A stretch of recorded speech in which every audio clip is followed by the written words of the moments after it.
In order to keep global temperatures from rising more than 1.5 degrees Celsius, we have to dramatically decrease our emissions of carbon dioxide. We have to reduce emissions globally by 45% by 2030 and reach net zero emissions by 2050. In the United States, the majority of US emissions in the transportation sector, which is the largest emissions producing sector in our economy, come from vehicle road traffic.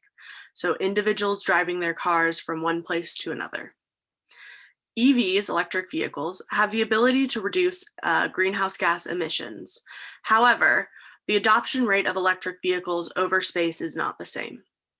Looking at the map below, you can see that the majority of people that are adopting electric vehicles live on the West Coast. So what makes California so different than somewhere like Ohio?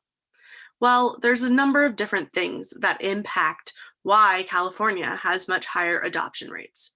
The first is the people. The people are different and they essentially want electric vehicles more than the average person in Ohio. Another thing that makes it different is the state actually has additional incentives on top of federal incentives, which make owning an electric vehicle in California, Washington, Oregon much cheaper than owning an electric vehicle in Ohio.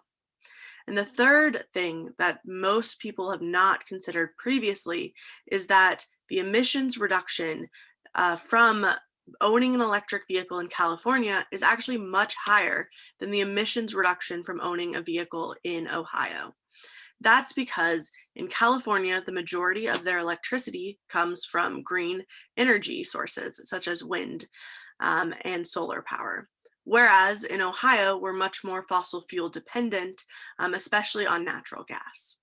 So these emissions reductions also increase the willingness to pay of individuals to own an electric vehicle in California versus Ohio. So that leads us to, how can Ohio be more like California?